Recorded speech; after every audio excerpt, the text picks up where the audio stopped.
Imagine करा तुम्ही तुमच्या कारने एका हायवेवर रात्रीचा प्रवास करताय आणि तुमच्या डेस्टिनेशनवर लवकर पोहोचण्यासाठी एक शॉर्टकट घेता. मग थोडं पुढे जाऊन तुम्हाला एक गाव दिसतं आणि 2 मिनिटं चहा पिण्यासाठी तुम्ही एका टपरीवर जाता आणि त्या चायवाल्याला तुम्ही विचारता की काका जोधपूरचा रस्ता कुठून आहे, आणि तो हळूच तुम्हाला म्हणतो रस्ता तर आहे पण इथून बाहेर जाणार नाही.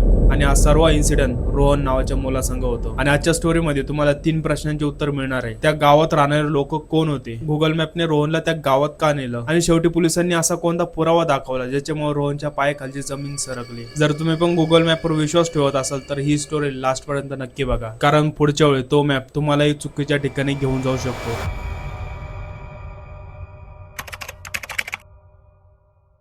माझं नाव रोहन आहे. मी पुण्यातला फ्रीलान्सिंग फोटोग्राफर आहे. मला भारतात फिरून किल्ल्यांचे, गावांचे आणि डेझर्ट लँडस्केपचे फोटो काढायला खूप आवडतात. गेल्या वर्षी मला एक राजस्थानच्या रिसॉर्टचं शूट मिळालं होतं. काम पूर्ण झाल्यावर रात्री साधारण 11:40 मी जैसलमेरवरून जोधपूरकडे जाण्यासाठी माझ्या कारने निघालो. रस्त्यावर फारशी वाहतूक नव्हती. आजूबाजूला अंधार, थंड वारा आणि दोन्ही बाजूला पसरलेले वाळवंट. कारमध्ये म्युझिक चालू होतं. सगळं एकदम नॉर्मल होतं. पण अचानक गुगल मॅपवर एक नोटिफिकेशन आले, faster route available, save 18 minute. मी विचार केला रात्र झाली, जर या शॉर्टकटने गेलो तर लवकर पोहोचून जाऊ. मी ऍक्सेप्टवर क्लिक केलं. मॅपने हायवे सोडून उजवीकडे वळायला सांगितलं. सुरुवातीला रस्ता ठीक होता, पण 5 मिनिटांनी डांबरी रस्ता संपला. आता फक्त मातीचा रस्ता होता. मी थोडा गोंधळलो, पण मॅप अजूनही एकदम कॉन्फिडेंटली सांगत होता कंटिन्यू टू स्ट्रेट. मी पुढे जात राहिलो.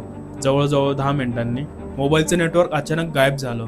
मी कार थांबवली, फोनवर केला, एकही सिग्नल नव्हता. पण आश्चर्य म्हणजे गुगल मॅप अजूनही एकदम परफेक्ट चालू होता. ब्लू लाईन, लोकेशन सगळं एकदम बरोबर. मी गाडी चालू केली. आता दोन्ही बाजूला वाळूचे ढिग आणि इतकी शांतता की कारच्या इंजिनचा आवाज एकदम मोठा वाटत होता. अचानक समोर दूरवर काही दिवे दिसू लागले. मी विचार केला छान एखादं छोटंसं गाव असेल. मी जसं जवळ गेलो, एक मोठा लोखंडी बोर्ड होता. त्याच्यावर लिहिलं होतं धोरानगर मध्ये तुमचं स्वागत आहे. मी पुन्हा गुगल मॅप पाहिलं. मॅपवरही त्या जागेवर एक नाव दिसत होतं, धोरानगर विलेज. मी हसत म्हणलो चला निदान चहा तरी मिळेल. मी गावात शिरलो. गाव अगदी जिवंत होतं. चहाची टपरी, किराणा दुकान, लहान मुलं खेळत होती, काही म्हातारे तर चौकात बसेल होते. जणू हे गाव वर्षानुवर्ष इथंच आहे. पण एक विचित्र गोष्ट होती, मी कार मधून खाली उतरताच सगळे एकदम शांत झाले. प्रत्येकाची नजर माझ्यावरच होती. कोणी काहीच बोलत नव्हतं, फक्त माझ्याकडे एकटक पाहत होते. मी थोडासा घाबरलो की सगळे गावकरी माझ्याकडे कावर बघू राहिले. मग मी स्वतःला सावरलं आणि जवळच्या चहाच्या टपरीवर गेलो. तिथे साधारण 60 वर्षाचा म्हातारा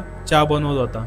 मी हसत विचारलं काका जोधपूरचा रस्ता कुठून आहे. म्हाताऱ्याने माझ्याकडे पाहिलं आणि म्हणाला रस्ता तर आहे पण इथून बाहेर जाणारा नाही. मी थोडा हसलो आणि बोललो म्हणजे. तो काही बोललाच नाही, फक्त चहा माझ्या समोर ठेवला. मी कप हातात घेतला. तेवढ्यात माझं लक्ष त्याच्या दुकानातल्या कॅलेंडरवर गेलं. त्याच्यावर तारीख होती 17 ऑगस्ट 1986. मी हसत म्हणलो काका कॅलेंडर चेंज करायचं विसरलात वाटतं. यावेळी तो माझ्याकडे एकदम सरळ पाहू लागला आणि शांत आवाजात म्हणला आमच्याकडे तारीख कधीच बदलत नाही. मी काही सेकंद तसंच उभा होतो.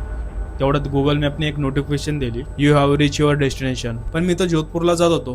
हे गाव माझं डेस्टिनेशन कसं असू शकतं. मी मॅप बंद करून पुन्हा एकदा चालू केला. स्क्रीनवर फक्त एकच लोकेशन दिसत होते, धोरानगर विलेज, आणि त्याच्या खाली लिहिलं होतं नो रूट अवेलेबल. माझ्या अंगावर काटा आला. मी पटकन जाऊन कारमध्ये बसलो. गाडी स्टार्ट केली आणि ज्या रस्त्याने आलो होतो त्याच रस्त्याने मागे वळलो. साधारण 10 मिनिटं गाडी चालवल्यानंतर समोर पुन्हा तोच बोर्ड दिसला, धोरानगर मध्ये तुमचं स्वागत आहे.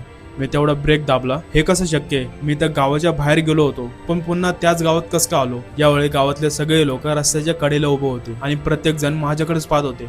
कोणीच काही बोलत नव्हतं. मी घाबरलो आणि यावेळेस दुसरा रस्ता पकडला. 15 मिनिट 20 मिनिट तरी पुन्हा समोर तोच चौक, तीच चहाची टपरी आणि तोच म्हातारा. तो हसत म्हणला रस्ता बदलून काय होणार, नकाशा बदलला पाहिजे. माझा संयम संपला. मी विचारलं तुम्ही लोक आहात तरी कोण. म्हातारा काही क्षण शांत राहिला आणि म्हणाला आम्ही कोणालाच अडवत नाही, लोक स्वतः इथे येतात. मी त्याच्यावर दुर्लक्ष केलं आणि पुन्हा कारमध्ये जाऊन बसलो. यावेळी मोबाईलवर ऑफलाईन मॅप डाउनलोड करण्याचा प्रयत्न केला पण स्क्रीनवर अचानक एक नवीन नोटिफिकेशन आली, रिकॅल्क्युलेटिंग.